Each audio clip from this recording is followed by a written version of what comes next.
என் கண்ணீரை உடைய துருத்தியில் வையும், அவைகள் உடைய கணக்கில் அல்லவோ இருக்கிறது என்று சொல்வதை பார்க்கிறோம்.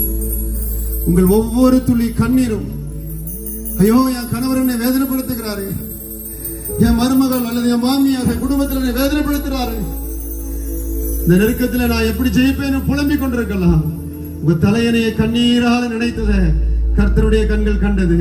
அவர் உங்களை பார்த்து சொல்கிறார், ஸ்திரீயானவள் தன் கர்ப்பத்தின் கொலைக்கு இறங்காமல் தன் பாலகனை மறப்பாலோ, அவர்கள் மறந்தாலும் நான் உன்னை மறப்பதில்லை, உன்னை என் உள்ளங்கையில் வரைந்திருக்கிறேன்.